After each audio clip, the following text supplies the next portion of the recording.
राहुल काफ़ी देर तक फ़ोन देखता रहा। सिया ने आखिर आई लव यू कह ही दिया। उसने ठीक से सुना नहीं, पर वो खुश था। उसने कॉल रिकॉर्डिंग ऑन की और उसे एडिट कर सिर्फ सिया के बोल रख लिए जो उसने अंत में कहे थे। वो बार बार सुन रहा था। उसके मन में कुछ आया। उसने फ़ोन मिलाया। दूसरी तरफ से फ़ोन काफ़ी देर बाद उठाया। हेलो, टाइम देखा है? फ़ोन करने से पहले देख लिया करो, मेरी क्लास का टाइम है। अच्छा भैया, जल्दी बोलो, क्या बात है? ज़्यादा नखरे मत दिखाया कर। मैं तो तुझे कुछ बताना चाहता था। कहती थी ना कि सिया किसी और की हो जाएगी। ये वॉइस मैसेज सुन ले, फिर बोलना, राहुल ने टीना से कहा। टीना वॉइस मैसेज सुनकर बोली, अरे वाह भैया, छा गई तुम तो। अब बनी ना बात मेरे अच्छे भैया। अच्छा, मैं फ़ोन रखती हूँ, शाम को फ़ोन करूँगी। भैया, भाभी को मेरा प्यार देना, टीना ने हंसते हुए कहा। राहुल की खुशी का ठिकाना नहीं था। वो चाहता था कि सबको बताए, पर ये कमीने पता नहीं कहाँ चले गए। Girls hostel college 1। फ्रेंड्स के आने तक सिया के गाल लाल हो गए थे। उसे राहुल से कहे अपने शब्द याद आ रहे थे। उसने अपने गालों को अपने हाथों से ढक लिया। दीपा ने देख लिया, बोली, सिया क्या बात है? ये तेरे चेहरे को क्या हुआ? कुछ भी तो नहीं, सिया ने घबरा कर कहा। अरे यार, तू भी डफर है। तुझे पता नहीं, जब हम आए तो ये फ़ोन पे बात कर रही थी। अब इसके गालों की लाली देने वाला और कौन हो सकता है हमारे जीजा जी के सिवा? रीना बोली। उसने जीजा जी इस ढंग से कहा कि सिया और शर्म से लाल हो गई। वो तीनों उसके पीछे पड़ गई। हाय डार्लिंग, तुम्हारे बिना कुछ अच्छा नहीं लगता। रातों को नींद नहीं आती, दिन में चैन नहीं आता। तुम आ जाओ। मेघा राहुल बनकर फ़ोन लेकर शुरू हो गई। जान, खाने बैठता हूँ तो खाया नहीं जाता, पढ़ने बैठता हूँ तो पढ़ा नहीं जाता। दीपा भी मेघा के सुर में बोली, पर सिया ने उसे पकड़ लिया और उसे गुदगुदी करने लगी। वो तीनों काफ़ी देर तक मस्ती मारती रही। दिन जल्दी जल्दी बीतने लगे। सिया के पास रोज़ राहुल का फ़ोन आता, कभी कभी वो भी कर लेती। सब अच्छा चल रहा था। टीना और उसकी मम्मी भी बात कर लिया करते थे। उनके फाइनल एग्ज़ाम नज़दीक आ गए थे। सिया राहुल से पूछने वाले सभी सवाल एक पेज पर लिखकर उसे भेज देती थी और वो सॉल्व कर कर वापस भेज देता था। वो रात भर फ़ोन पर वीडियो कॉल करके पढ़ाई करते। सिया के एग्ज़ाम अच्छे हो गए। अब उसे घर जाना था, पर राहुल के अभी एग्ज़ाम हो रहे थे तो वो मिलने नहीं आ सकता था। सो सिया उससे मिले बिना ही अपने शहर वापस चली गई। पापा से मिलकर बहुत खुश हुई। पापा बोले, मेरी बेटी कितनी बड़ी हो गई है, कितनी देर हो गई तुझे मिले हुए। उनकी आंखें भर आई। अपनी मजबूरी पर तरस आया। जाने को तो वो भी मिलने जा सकते थे, पर छोटी सी कंपनी के में वर्कर थे। ज़्यादा से ज़्यादा एक छुट्टी मिलती थी। कोई अगर ज़्यादा छुट्टी कर लेता था तो उसे काम से निकाल देते थे। सिया का कॉलेज दूर था, आने में एक दिन लग जाता था। अगर सुबह ट्रेन में बैठते तो शाम को पहुंचते, इसलिए वो जाते नहीं थे। पापा आप भी? अब मैं आ गई हूँ ना। और कितनी देर हुई? 3 महीने ही तो हुए हैं। अच्छा, बहुत भूख लगी है, कुछ खाने को दो।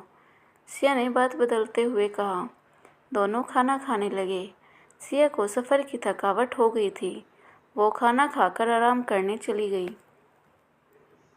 उसका फ़ोन लगातार बज रहा था।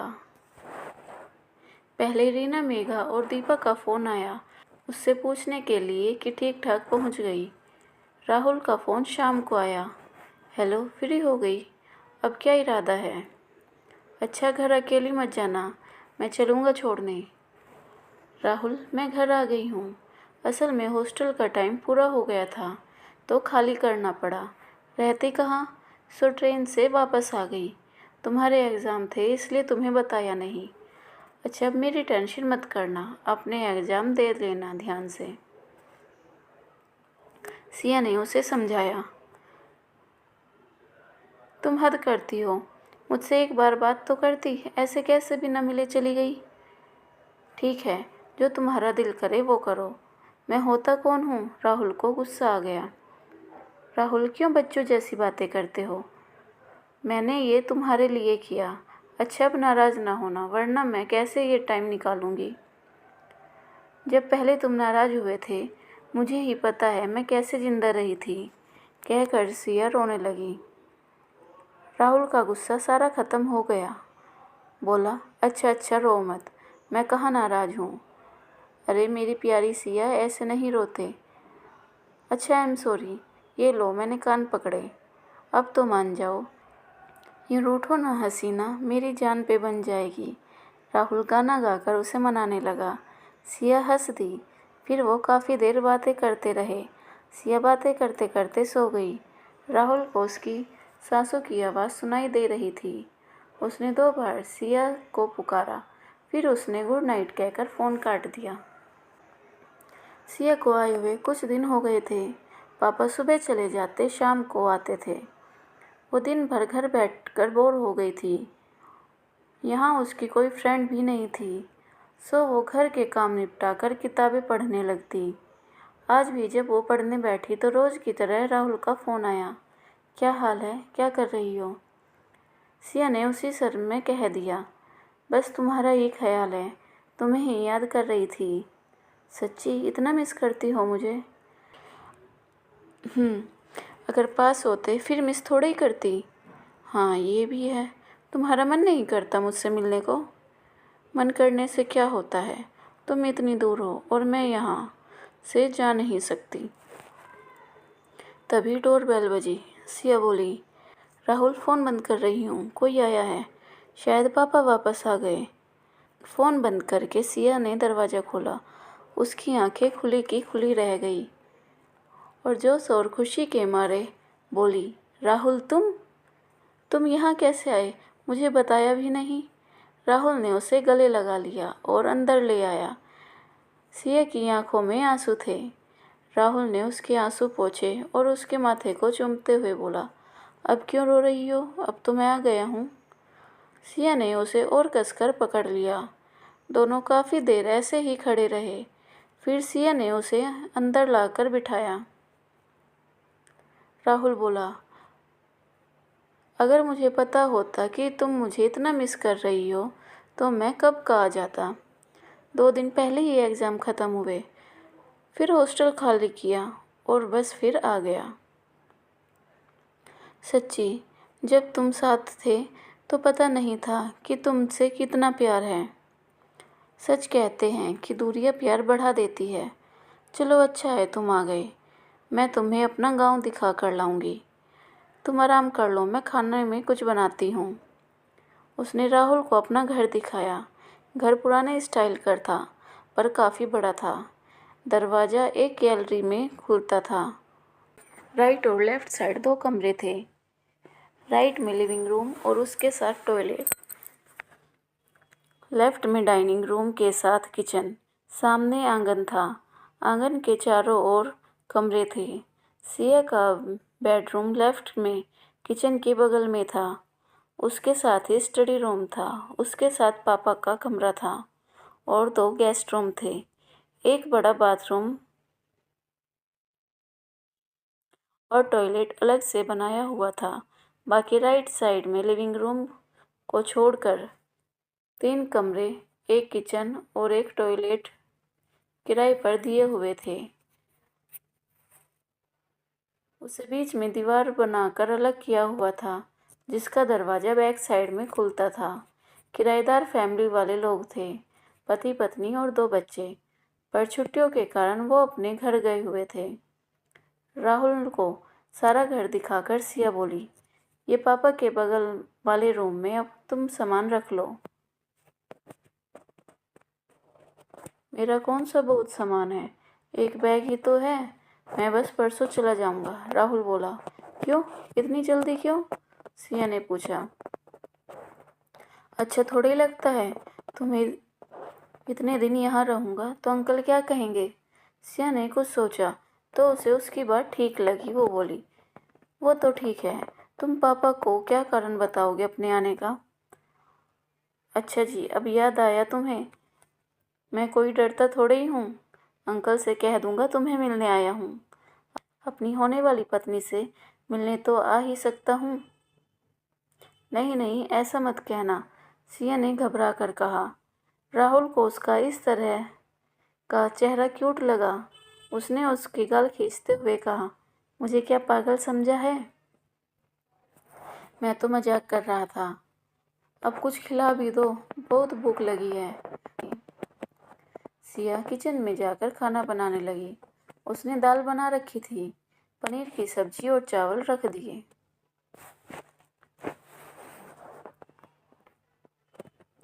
शाम को सिया के पापा आ गए। सिया घबरा रही थी कि वो क्या जवाब देगी, पर पापा ने आते ही पूछा, राहुल क्या कर रहा है? पापा, आपको पता है कि राहुल आया है? हाँ, उसने फ़ोन किया था, कह रहा था कि मुझसे मिलना चाहता है। सिया ने मन में राहुल को गाली दी, कमीना, मुझे बताया भी नहीं, मैं यूं ही सुबह से मरी जा रही हूँ। इतने में राहुल भी आ गया। टेलीफोन अंकल जी, उसने अंकल के पांव छूते हुए कहा। जीते रहो बेटा, और बताओ कैसे हो? घर पर सब ठीक है? हाँ जी अंकल जी, सब ठीक है। इसी तरह राहुल के 2 दिन बीत गए। सिया ने उसे सारा गांव घुमाया, नदी, खेत, पहाड़। राहुल ने ऐसा माहौल, ऐसे नज़ारे कहीं नहीं देखे थे। उसने खूब फोटोज़ खींची। उसके जाने के बाद सिया को सब खाली खाली लगने लगा। 1 महीने बाद उसका रिजल्ट आया। सिया अपने कॉलेज में सेकंड आई थी। उसने सबसे पहले अपने पापा को फ़ोन करके बताया। उसके बाद राहुल को फ़ोन किया। राहुल, मेरा रिजल्ट आ गया। तुम्हें पता है मैं सेकंड आई हूँ, थैंक्स टू यू। क्लास में 12-13 नंबर पर आने वाली को तुमने सेकंड पोजीशन दिला दी। कॉन्ग्रेचुलेशंस। एक और खुशखबरी है मेरे पास, वो जो तुमने कनाडा स्टडी के लिए अप्लाई किया था वो आ गया है। तुम सेलेक्ट हो गई हो, और साथ में तुम्हें फुल स्कॉलरशिप भी मिल गई है। सच्ची? थैंक यू राहुल, खुश कर दिया तुमने। अब मेरा कनाडा पढ़ने का सपना पूरा हो जाएगा। मैं बहुत खुश हूँ। सिया खुशी से बोले जा रही थी। तभी उसे महसूस हुआ कि राहुल कुछ बोल नहीं रहा। उसने पूछा, राहुल तुम खुश तो हो? हाँ हाँ, मैं खुश हूँ। बस तुम्हारे दूर जाने की बात सोचकर दिल डरता है। मुझे ही पता है मैंने ये दिन कैसे काटे हैं, पर सच में मैं तुम्हारे लिए खुश हूँ। सिया, हम शादी कर लें? क्या? अभी मैं सिर्फ 21 की हूँ। क्यों, तुम्हें क्या लगता है कि मैं वहाँ जाकर किसी और की हो जाऊँगी? नहीं, बस मैं चाहता था कि फिर मुझे तुमसे मिलने से कोई रोकेगा नहीं, खुद तुम भी नहीं। खैर कोई बात नहीं, जो तुम्हें अच्छा लगे वो करो, पर तुम्हारी स्टडी पूरी होते ही शादी कर लेंगे, ओके? ठीक है बाबा, 4 साल की तो बात है, यूं ही बीत जाने हैं। चलो फ़ोन रखो, मुझे पापा को भी ये खबर सुनानी है। ऐसा करना, तुम अंकल के साथ 1-2 दिन पहले आ जाना। मैं ज़रूरी सामान ले आऊँगा, जो रह जाएगा वो तुम ले आना। ओके सर, अब रखूँ? क्या कर सिया ने फ़ोन रख दिया। उसने पापा को दोबारा फ़ोन किया। पापा, मेरा कनाडा कॉलेज में सिलेक्शन हो गया है, अगले हफ्ते जाना है। ये कब हुआ? तुमने बताया ही नहीं। और बेटा, इतना पैसा कहाँ से आएगा? तुम वहाँ सीए करोगी? नहीं पापा, मैं वहाँ फैशन डिज़ाइनिंग का कोर्स करूँगी। सीए में एडमिशन मिलना मुश्किल होता। मुझे उम्मीद नहीं थी कि मैं सेलेक्ट हो जाऊँगी। वो मैंने राहुल का एड्रेस दिया था, उसी ने बताया। पैसों की चिंता मत कीजिए, मुझे स्कॉलरशिप मिलेगी। और हाँ, जो टिकट का खर्चा करना होगा उतना हमारे पास है। मेरी बेटी बहुत जल्दी बड़ी हो गई। कब जाना है? मैं सर से बात कर लूँ। तेरे सेकंड आने की खबर सुनकर खुश हो गए थे, अब और खुश हो जाएंगे, छुट्टी भी दे देंगे, पापा खुश होकर बोले।